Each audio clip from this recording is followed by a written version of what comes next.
दोस्तों, बालों को स्वस्थ रखना हर व्यक्ति की आवश्यकता है, चाहे वह कर्ल्स हो या कॉर्नरोज, बीहाइव्स हो या बोल कट्स, पिगटेल्स हो या ड्रेडलॉक्स।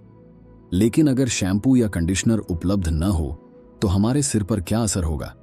यदि आप गंजे हैं तो बधाई हो, यह वीडियो आपके लिए नहीं है। लेकिन सच ये है कि बालों को धोना उतना ही महत्वपूर्ण हो सकता है जितना कि आप सोच रहे हैं। दोस्तों, जबकि बालों को धोना आपके हर दिन का रूटीन हो सकता है, यह केवल कुछ किस्म के बालों के लिए काम कर सकता है। सूखे पतले बाल वाले लोगों को शायद कुछ फायदा हो सकता है, लेकिन अगर आपके बाल घने हैं तो ध्यान दें। कुछ शैम्पूज में सूखेपन का कारण बनने वाले कठोर रसायन होते हैं, इसलिए कई लोग अपने बाल साफ और चमकदार रखने के लिए कुछ अजीब तरीकों को आजमा रहे हैं।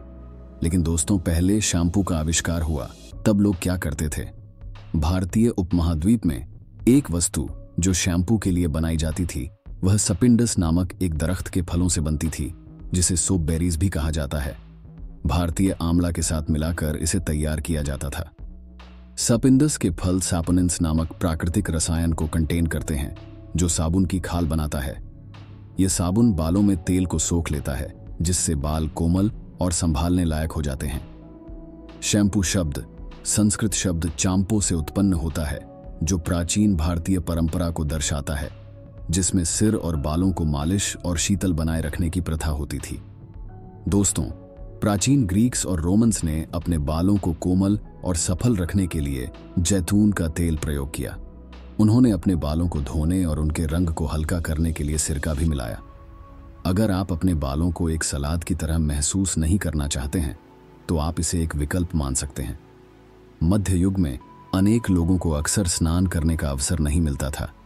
कुछ यूरोपीय क्षेत्रों में महिलाओं को बताया जाता था कि वे अपने बालों में उन्हें लंबा बनाने के लिए जौ, नमक और भालू का तेल का मिश्रण लगाएं। रेनेसांस के दौरान इटली के लोग अक्सर नए साबुन का इस्तेमाल करते थे, जो बेकन तेल और मुलेठी के साथ कंडीशनर के रूप में प्रयोग होता था। दोस्तों, 18वीं सदी में विग पहनना एक वर्ग की पहचान बन गई थी, दोनों ही लिंगों के लिए। कुछ डॉक्टर्स ने महिलाओं को यह भी सलाह दी थी कि वे अपने सिर पर अंडे तोड़कर लगाएं ताकि उनके बाल स्वस्थ रहें। तो अगर आपका कोई दोस्त कभी अंडे को आपके सर पे फोड़ देता है तो शायद बाद में आपके बाल आपको धन्यवाद दें।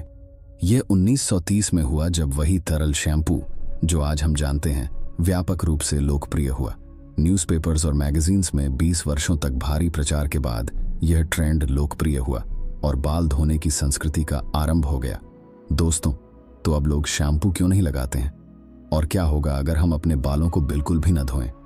यदि आप बहुत अधिक व्यायाम नहीं करते हैं या सुखद क्षेत्रों में रहते हैं तो हमारे नेचुरल तेल यानी कि हमारे बालों को गीला रखने वाले सीबम की उत्पादन में कमी होती है। लेकिन अगर आपके बाल मोटे और तेल के हैं तो आपके बाल खराब हो सकते हैं। कई लोग दावा करते हैं कि कुछ हफ्तों के बाल नहीं धोने के बाद वे घने और प्राकृतिक रूप से स्वस्थ हो जाते हैं। दोस्तों, शॉर्ट टर्म में आपके बालों के तेल की मात्रा के अनुसार यह आपके लिए सौंदर्यिक और आर्थिक रूप से फायदेमंद हो सकता है।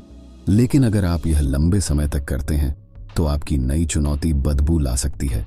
तुम्हें बदबू आती है अपने बालों में से, जिससे बेकार बैक्टीरिया बनने का अवसर मिलता है, जो बिना धोए हुए सिर पर एकत्रित हो जाता है। इससे आपको डेड स्किन सेल्स, गंदगी और बैक्टीरिया के साथ संक्रमण हो सकता है। जैसे ही आपके सिर को 1 महीना गुजरेगा, आपको खुजली और एक खट्टी गंध का सामना करना पड़ेगा। लगभग 6 महीने से 1 साल तक बैक्टीरिया जमा होगा और आपके बालों के फॉलिकल्स को बंद कर देगा, जिससे अनिवार्य रूप से पिंपल्स, बाल पतन और शायद संक्रमण हो जाएगा। घर से बाहर निकलो।